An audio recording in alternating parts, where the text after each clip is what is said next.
Hi, welcome to Tales from the Sky Lounge. It's a podcast about business, consulting, and venture investing. We get out there in the world and we talk to people who are making it happen, and we get their stories.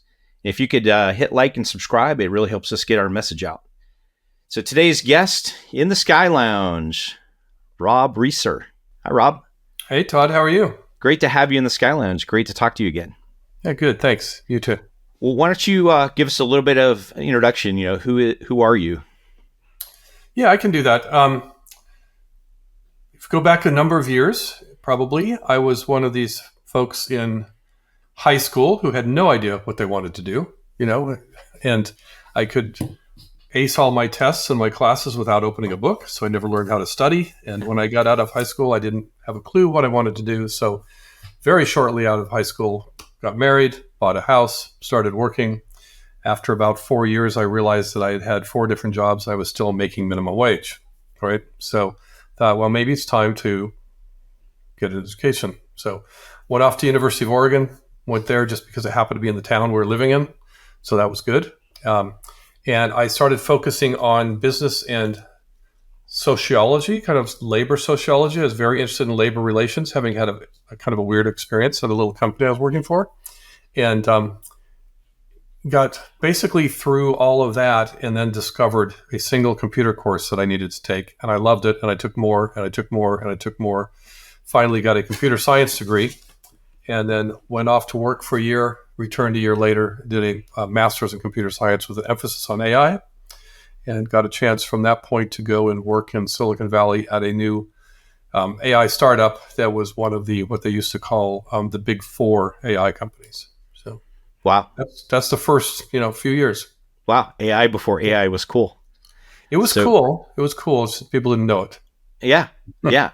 Yeah. Well, let's talk about your early career. I know you worked for a company called Virtual Vineyards that was doing a little bit of early e-commerce. You want to talk about that for a second? Yeah, we can. Yeah, that was several years in. I worked for, right out of grad school, I worked for IntelliCorp doing the AI work. And then I went to work for a company called Technicron Software Systems, I believe. They quickly changed their name to TIBCO because I created the information bus. Okay. So I worked there for a while. And then as the internet became interesting, I started seeing, examples online of the towers of Hanoi, so you can start seeing the web actually doing something, that was actually moving and not just like showing pages. So I got very interested in that. I had an opportunity to go work for a company called Virtual Vineyards. Virtual Vineyards was started by a guy who had been a chief security officer at Silicon Graphics. And, okay. Wow. He and his brother-in-law, who was a master sommelier, got together and said, let's try to sell wine on the internet. So it sounded like a great idea. The concept was that it was very difficult to find low volume Napa Valley wines anywhere but in Napa Valley. So, through the internet and shipping, they could sell it anywhere. So, we started that company, started just a little bit before I joined, but started the company at a point in time where we had heard of a company in Seattle that was trying to sell books and had no idea the name of the company. Of course, it turned out to be Amazon. And, our thought was that you could just go anywhere and buy a book. I mean, there's like a bookstore in every strip mall. So why would you need to order a book online? But you couldn't get fine Napa Valley wine at any place in, middle of America. So we started, putting together a wine catalog. And, we had to build, and I largely built myself really from scratch, a publishing system and a application server. And, all the things that we can get off the shelf today, we had to build from scratch. I know from hearing from Wells Fargo that I was the first person to ever use their payment gateway, build something against their payment gateway. I've heard from people at Sun, which a lot of people may not even know who Sun is anymore, but I was the first person to build server-side Java code, wow. which I didn't know it wasn't made for that, so I did it anyway, and, okay. and seemed to work out. But, as our founder at Virtual Vineyards used to say, it costs a lot of money to send wine from one place to another. And it turns out every state has different laws. Okay. And so, we ended up with, situations where different states were threatening to sue us. We had one situation with Kentucky where they were actually talking about extraditing our executives to Kentucky to face some sort of felony charges, and one thing after another. Now that kind of stuff is all sorted out, and you can now buy wine on the internet. But we were true sort of early adopters there, I guess. Breaking a few eggs early on in the process. Absolutely, love it. That's when you know you're on the cutting edge of stuff. Yeah. Let's go back to AI for a second. I mean, you saw, AI has been a thing for a long time, but it's, kind of comes and goes into fashion. You've probably seen a few of these cycles. Like what type of AI, we talk about machine learning, expert systems, computer vision, natural language. Yeah. What did you work on? And then, kind of what was the evolution from there that you've seen in the market? Yeah, right. Yeah, so when I was in grad school, I focused, my master's thesis was on AI. It was particularly on how, in an expert system, how two rules that could both fire. In other words, this rule might say if A and B and C are true, then I want to infer something new. Mm-hmm. Another rule might say if A and B are true, I want to infer something new. Obviously, they could both fire. Which one do you choose, right? So that concept of which one you choose was called conflict resolution, and oftentimes it was much more complex than what I just mentioned. Mm-hmm. So that was my master's thesis, and I worked with some folks who were very well connected with a group of people out of Xerox PARC in Palo Alto. And some of those people had joined a company called IntelliCorp that was founded originally as IntelliGenetics. They were mapping the human genome. It was four Stanford medical doctors who started that company to try to map the human genome. And they started applying artificial intelligence and expert systems to do that, and found that they were sort of, not only having to build the knowledge and the rules, but they needed to build the entire framework that knowledge lived in and those rules ran in, right? And so what happened there was IntelliCorp spun out of IntelliGenetics and started building what we called an expert system shell, which was a thing, it was like a tool, if you will, that expert systems could be built in. So at that point in time, there were about 4 companies that were doing that. So it was called the Big Four. And my role there was on the rule system team. So basically building all the infrastructure to handle forward and backward chaining rules and determining which ones should fire and so forth. But we built an object system before they were readily available. Smalltalk was out, maybe a couple of other things, but our product had a very full object system, a very full environment, ran on a Symbolics list machine or a Xerox list machine. Wow. Great environment, great place to get started, in my opinion. So, the original Lambda functions. Well, that's exactly right. In fact, yeah. And our customers were anything from airlines that wanted to figure out how to best land their airplanes, because they were trying to land everything just sort of one after another, so many miles apart. But the way a plane glides in and how fast they go, all that stuff matters. And so you can actually, sort of change the landing patterns based on what you see coming in, and have a more efficient, arrival of a whole bunch of planes. So expert systems for that. Campbell's used us to try to figure out, how to store their knowledge about building new soup recipes. It was just like everything you can imagine. But, I got a chance to work with people that I had read about in grad school. And that was the most important thing to me. It was a great environment.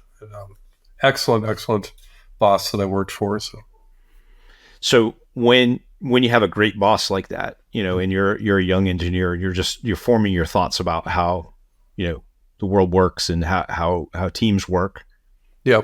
What lessons did you learn from somebody like that? And then, how does a good boss really change things for you? Yeah, I think for me, I've been very, very lucky in graduate school to be aligned with a very good professor, a guy named Dr. Stephen Fickus from Irvine, and he was one of these people who really gave us hard work and gave us a lot of rope and gave us a lot of trust and just sort of guided us like a mentor. The guy I worked for at IntelliCorp, I'll drop his name. It's Gary Fine. I don't know if he hears this. There's a shout out to him. he was very, very similar, super intelligent. Everybody loved him. I mean, it's one of these people that everybody enjoyed working for. And the main reason is that you knew that he understood, the complexities of what you were trying to do. He was never unrealistic in terms of giving you work that could not possibly get done, in a certain amount of time, and just expect you to somehow figure it out. I mean, he was willing to, like I said, give you the rope and let you actually explore and do the work properly. And I think at the end of the day, to me, he just embodied. I mean, he gave people a lot of trust. So I came out of that experience. I worked for him for 7 years, and I came out of that experience feeling that as a developer, I was trusted to do my job. I wasn't told how to do it. I wasn't told how long it should take. I didn't have him estimating work for me. It was basically I was trusted to do the work, and that kind of mattered from that point on. And I had a boss one time that said, "Hire great people, arm them to the teeth, and get out of their way." Well, yeah, and that's exactly what he did, right? And that's exactly what I've tried to do. And in my career, I've always wanted to hire people who know more than I do, no matter what I'm hiring, and it's always worked out, very well. So well, and then so when you've had a lot of executive experience, and probably dealt with a variety of personalities along the way. We'll talk about what when you're a young technical founder and then architect, and you're a lead dog, technical person in a company. At some point, you have to make a leap in order to get to the executive ranks, and then start dealing with some more of the people type issues. So what do you think? What do you think of separates that young, purely technical, very competent person, engineer from a true executive at a company that's larger than a couple people? I think that's a good question. I think there's maybe a few things. One is I've worked with a lot of people. I'll use IntelliCorp as an example. Still, I was one of the people who had a master's degree. Many had PhDs. Many had multiple. Right? We had. Wow. I remember a person who had been head of thoracic surgery at a big hospital for 10 years before he decided to get a computer science degree. Then went all the way to a doctorate, and then he was, So we had a couple of medical doctors that were programmers. We had a bunch of other people. A lot of these guys, were super, super, super into the work they did, and they didn't want to do, sort of administrivia on the side, right? So that's one thing. I mean, a lot of people get into a situation where they're enjoying their work, they're enjoying the programming, they're doing it 16 hours a day, they can barely lift their head up from a screen because they're so excited about what they're doing, and then they get thrust into a role where they have to manage a team of 20 people. And it's hard, right? It's hard for them. There are people, and sometimes these overlap. There are also people that just don't have the same level of social skills. They don't enjoy it. They just don't really want to deal with, people, right? So that's another one of the things that I've sort of bumped into. I'm sure there are other things that I'm missing, but those are kind of the two things I'm running to most. Well, it sounds like the teamwork and the people aspects of it all. I know you've run into at least a couple different engagements where you're brought in and there's underperforming team. Yeah. What do you look for, in a mature-ish organization that's been going for a while, and then they're just kind of grinding in the mud? What do you generally check as kind of a health? What's on your checklist for what's going on here? Yeah, when you come into those situations. I'm thinking of a couple cases in mind where I've come into a team that's been going for a while, and management feels they need different leadership, or they're underperforming, or not getting things done the way they'd like to get them done. I have found that in a lot of cases, management is probably wrong in half of that. Sometimes management has a misconception of what can get done. Right. I've talked to people in the past about, we need to stop thinking about how many things happen today and start worrying more about just getting complex work done the right way. So, let's stop counting how many bricks we put in the wall, because one might be the size of a marble, one might be the size of a boulder, and we can't really compare the two. I think a lot of times I think for the most part, I've found groups that people are good. They know how to be better. They know where to take technology to do better things, but they're being sort of so stifled by just the day-to-day work that is being defined poorly, and they're not allowed to actually do the things in the code that need to be done to make their life better. Nobody wants to pay a little bit now for something better down the road. And that's been one of the things that I've run into a few times. Sometimes that comes from within the group. There might be people who are looking for shortcuts and just wanting to sort of get something done and kick the can down the road. But many times I found it's coming from, executive management, it's coming from product management, it's coming from people who are trying to make sales, which makes perfect sense. Build what this customer needs and get it out the door, and let's fix this problem later. And the later just doesn't happen. Right. So, and at the end of the day, it's very, very often the lack of a company's ability to fund, work that will drive immediate sales, but work that will also scale into the future, and then with a path between the two. They've got a focus on one thing, but not the other. And even in, firms, I've worked for companies, I've worked now with 4 different PE firms, and even with companies that are working with PE firms, and even really, really good and strong and knowledgeable PE firms, they often have that same sort of, let's focus on, this next sale, this next quarter, more than doing the right thing in the code. Yeah.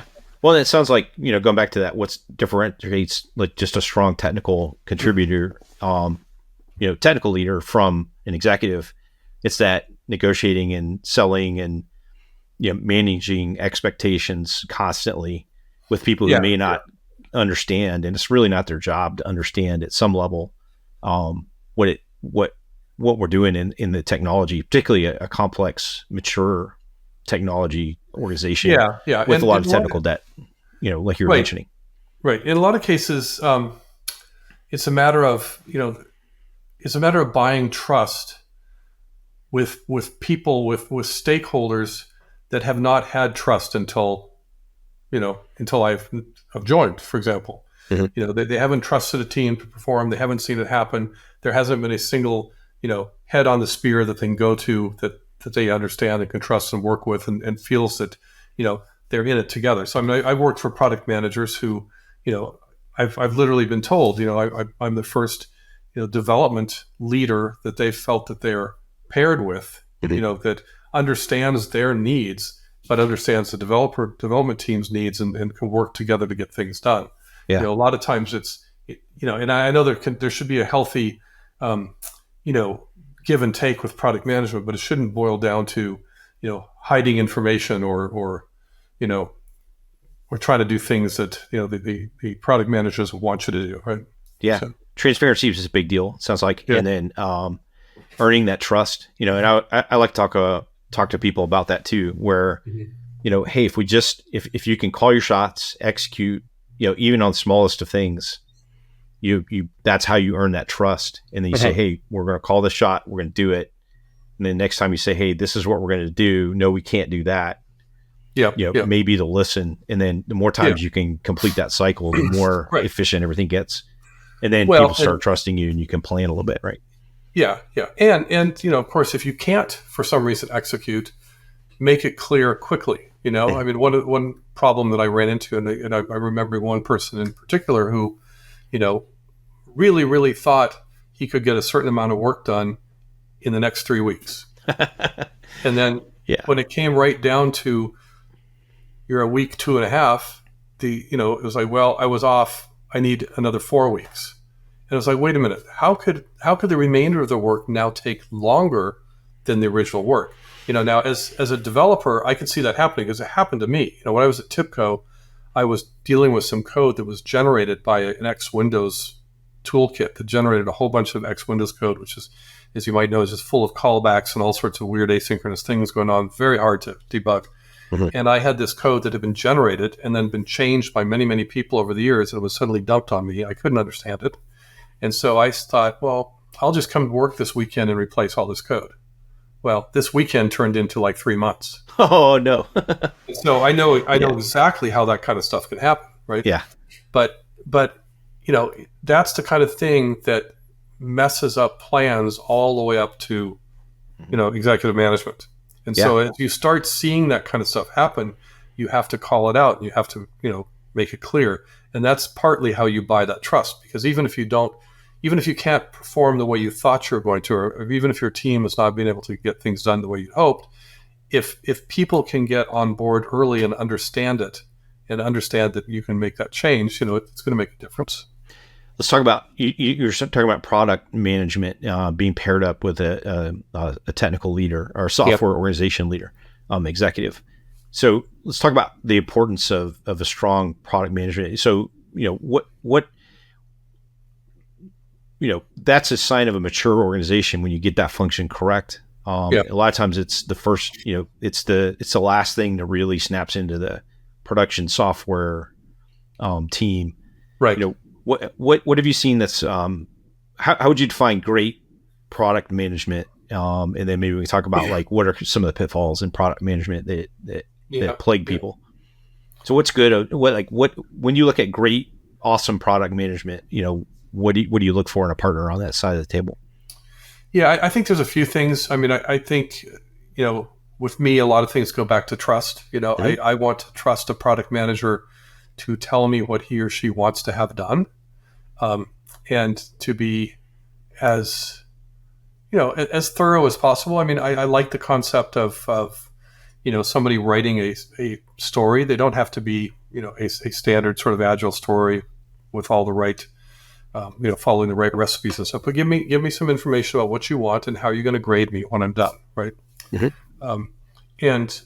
And be there on a continual basis, so I could say, am I going the right direction? Am I going the right direction? I found that when a product manager is too technical, or maybe has come out of the development world, mm-hmm. that can be good, or it can also be bad depending on the actual personality of that particular product manager. Do they want to tell developers exactly how to do something based on their experience of 15 years ago in coding, which mm-hmm. now things have changed and things are done differently, and they may not fully understand that, mm-hmm. or do they want to sort of say, I understand that things can be complex, and you tell me how complex this is, and help me understand what the risk is, and I'll help you work with that. I'll help set expectations. I kind of prefer the latter. I like somebody who can understand that things can be hard. We can make mistakes. We might have to redo things. We may have to refactor things significantly, and not to completely freak out about it. And some do, right? And at the same time, I like a product manager that sort of has an equal amount of outbound facing role, if you will, like understand what our customers want, what the market is doing, so we can sort of build the right thing, and then inward focus, so they can help the development team know what's needed. Mm-hmm. I found that when there's a handoff between those two people, like there sometimes can be some difficulties. So, an engineer origin story for a product manager is good and bad, depending. And then if they can let it go, the tactical stuff, it sounds like. And then, what's your, like, if you had to hire somebody that was a great product manager, it sounds like market focus is a big deal. Being able to talk to the technical team. What's a great for a young kid that's going to college right now that's thinking, man, I don't necessarily want to code my whole life, but I'm interested in technical things. Yeah. What's a great major, or what would be an ideal way to grow up and develop into a great product manager? Or which ones have you seen, in terms of a background? Is a sales background going to work? Maybe, right? I don't know. Where do you think they come from? Yeah, I think, that's a really, really good question. So number one, I think one of the hardest jobs in software is product management. Mm-hmm. Try to figure out what the customer wants, what the market will accept, what the competition is doing, and then try to get a development team to sort of get it out the door, as quickly as humanly possible, so you can make your sales team happy. I think that's probably one of the hardest jobs to do, and I'm glad I've never had to do it. I don't know that I've ever seen any one particular path through an education. I've seen a lot of people with MBAs in product management. I've seen a lot of developers who said, I'm just kind of tired of writing code, but I'm really having fun talking to customers and understanding where things are going. Right. So I think it's more of just, a person's willingness and ability to take on that hard role, and it is a hard role. It's partly, you have to manage the sales team, you have to manage the marketing team, you have to, manage the development team in a sense, right? There's a lot of work to be done there. So there's kind of another personality that sometimes, like when you talk about it in terms of private equity, and maybe we talk about the difference between private equity and venture backed. That private equity seems to be super hot right now. Well, in terms of they're the ones with money that have powder to invest and provide a lot of liquidity to the market. But they tend to be not throw a bunch of money on a bonfire and see what happens. Something's going to blow up. Maybe it's going to go in the right direction. They tend to be a lot more cautious, a lot more, quantitative analysis, spreadsheet people.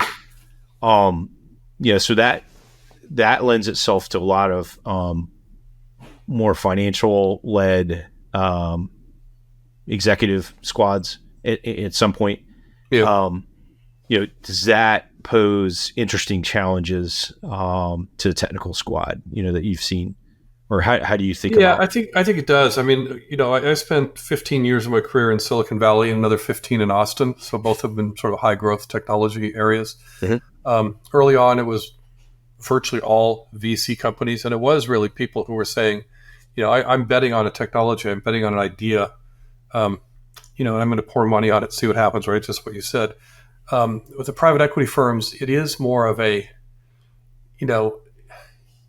it's less of betting on a technology or an idea, than it is betting on a team. And it was, last company I was at 2 companies ago, actually, one of the PE firm told us there, we're not, we're betting on this team. We're not betting on anything else. We think, you guys are the guys that can actually make this happen, whatever this is going to be as it moves forward. I've worked with several PE firms now. Some are more hands-on than others. Some are more technical than others. I've been with organizations that are very, very revenue focused to the point where they will curtail expenses. I mean, literally to the point that the team, the development team and the company are just hobbled, can't do a thing because there's no money to spend. And then it's almost like we know exactly what's going to happen next. We're not going to get the revenue because we're not fixing any of the problems.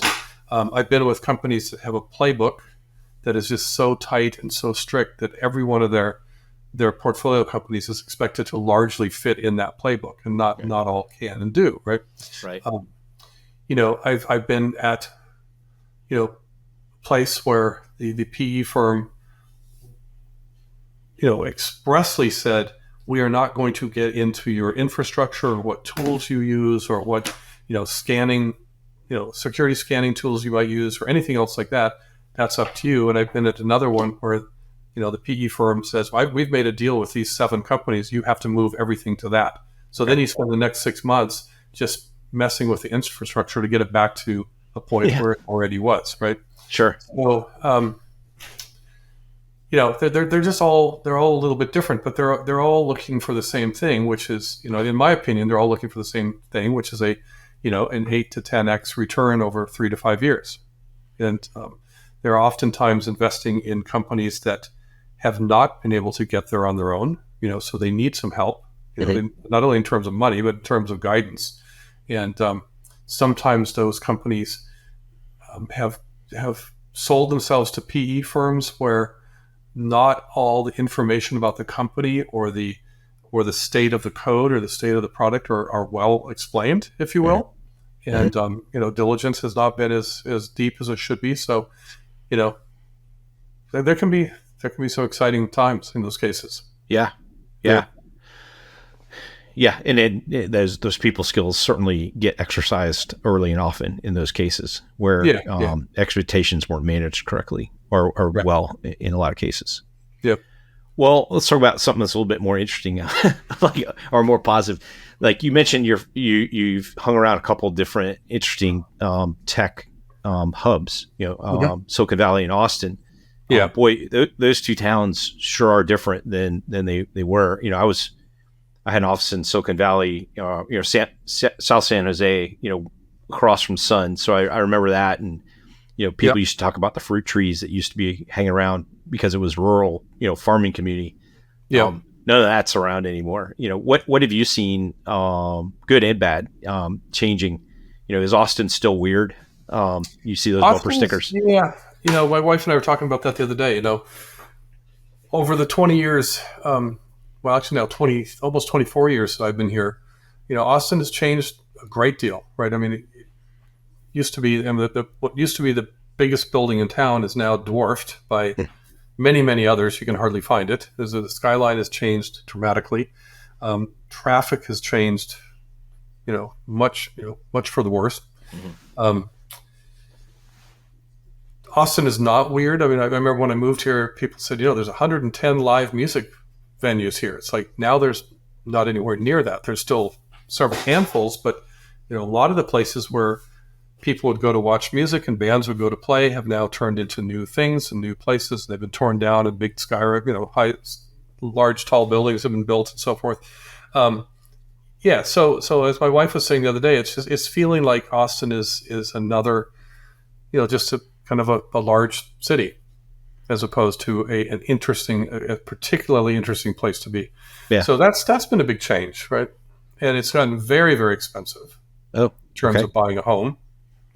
That's evened out in the last couple of years because there's been some downsizings here and there, but yeah, I mean we are living in right now as I recently sort of retired for the second time, but a while when we retired for the first time, bought a smaller home, and it's worth considerably more than the much larger home that I bought a few years ago.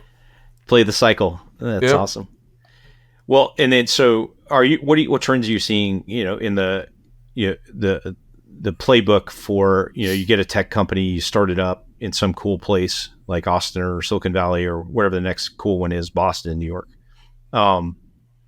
You get it used to be you get a foosball table and a kegerator, and everybody wants to come into the office and you have lunches and stuff like that.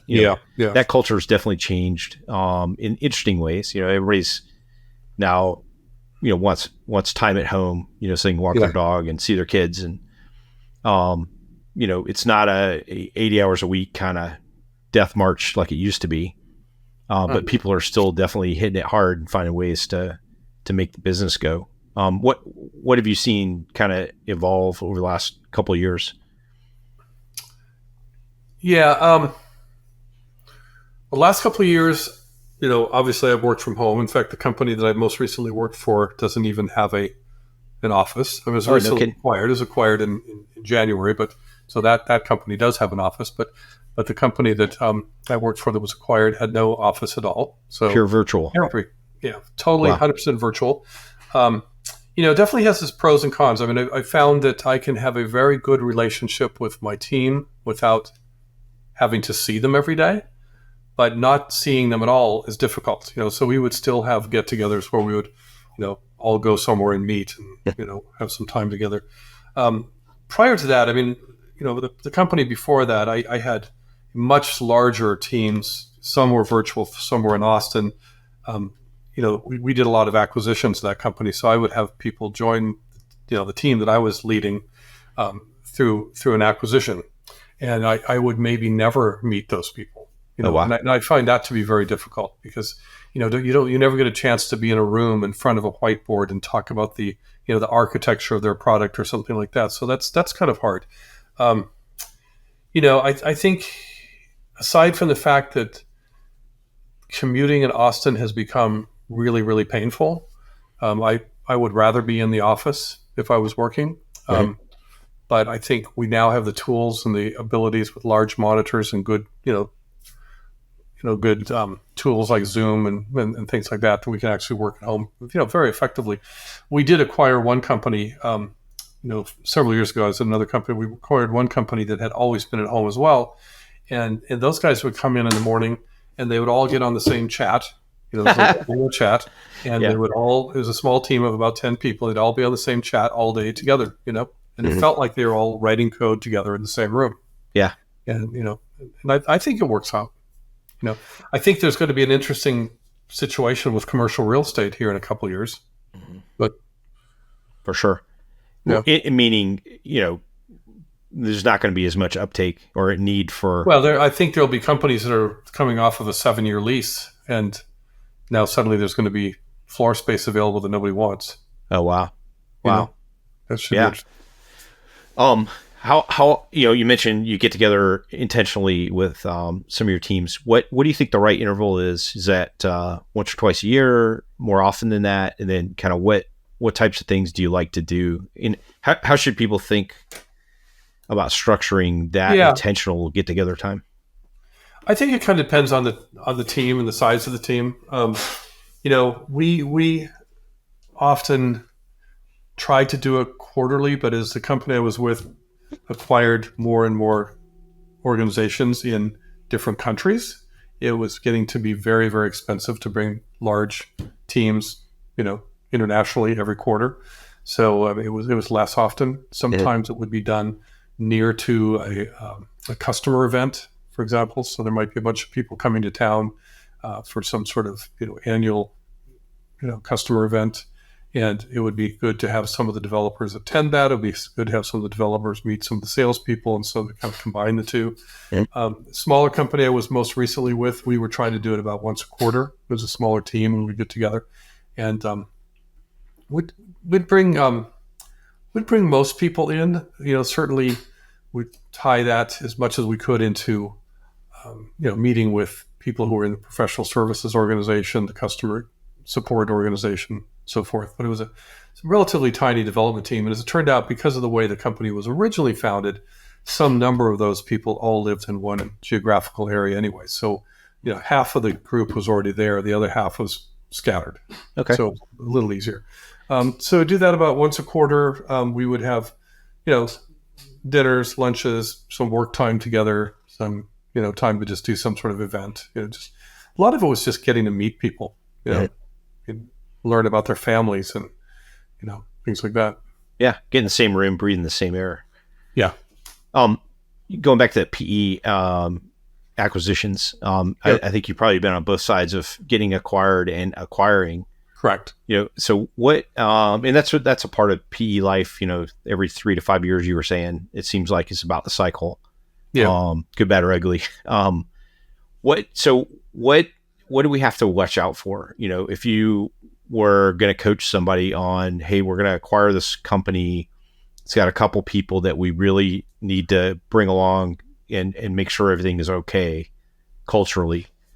What do you look for, or where are the pitfalls in an acquisition, both from the acquiring and then the team that's getting acquired? Well, how do you smooth that over? Yeah, I found it, not only easier but more desirable, from my point of view, to acquire a company that was bringing on board a complementary product that you wanted to keep intact and move forward with, as opposed to a competitive product that you were more interested in acquiring customer base and potentially moving people to one or the other. I think in the first case, a lot of times the employees of that company understands that they're joining a company that has more resources, and they're going to be able to see their ideas come to fruition. There's a bigger sales team. I can do more things that are fun, and they're very much on board and excited about it.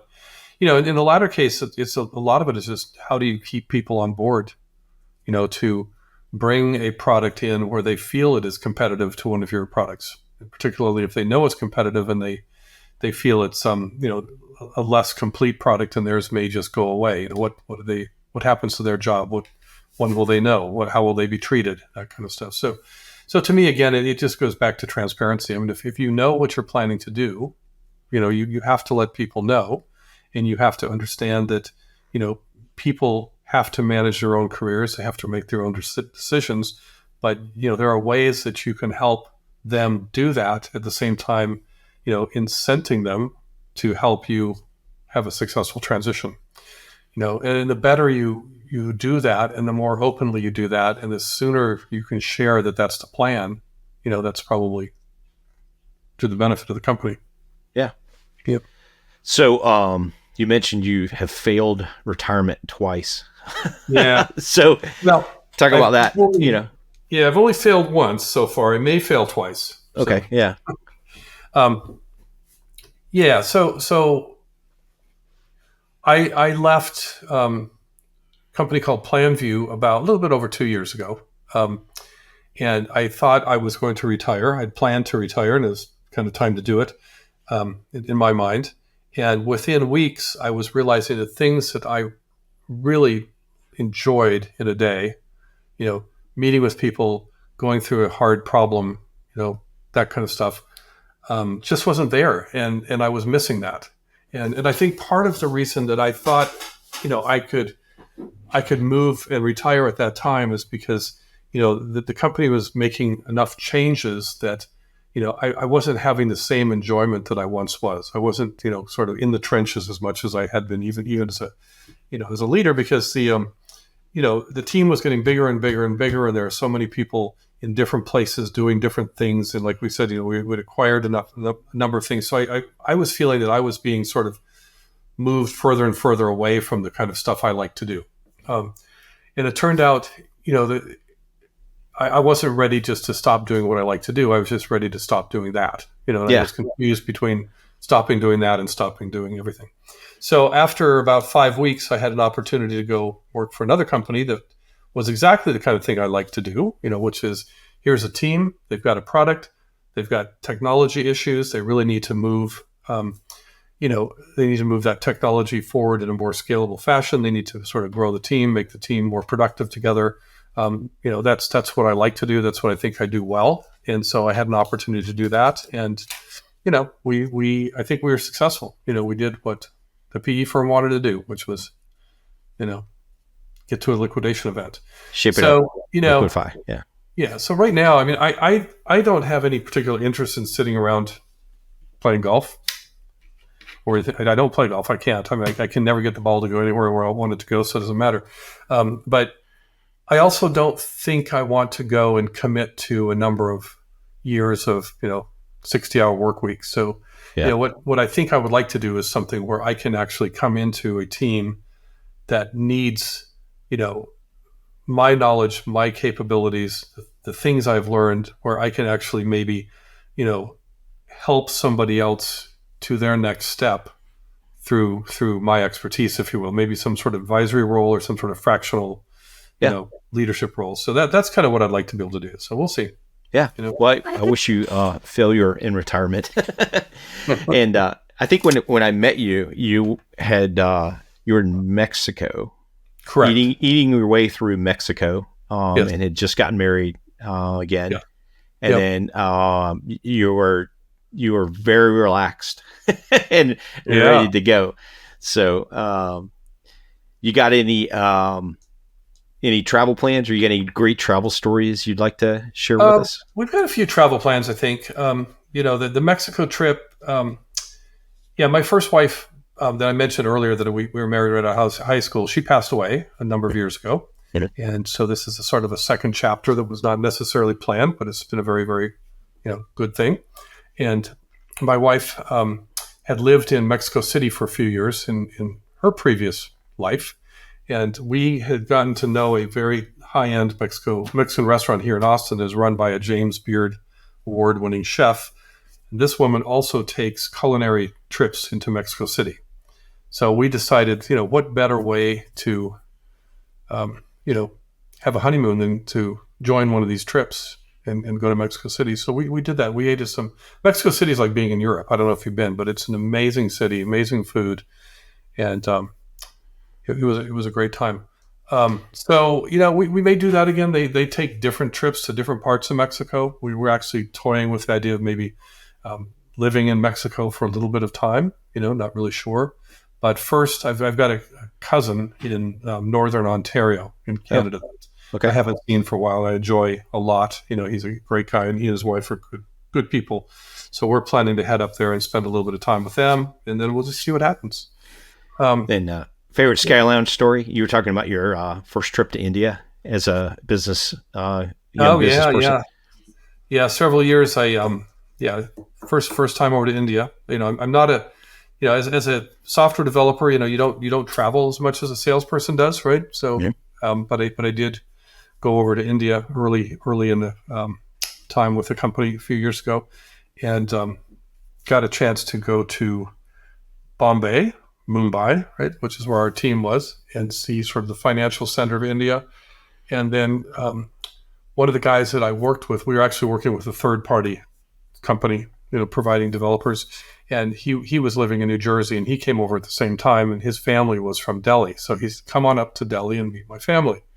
So we met up. We went up there, and his father had just retired recently from owning a restaurant, and it was like a top-notch restaurant in Delhi, and they put on a meal for us at their house, that was just absolutely the most amazing thing ever. I mean, I remember, they sitting down and eating what I thought was the largest Indian meal I'll ever have, and then it turned out to be the appetizer. Oh, no. Kind of rough. But yeah, I got a chance to see the Taj Mahal, which is, pictures do not do it justice. The Taj Mahal is an amazing, amazing building.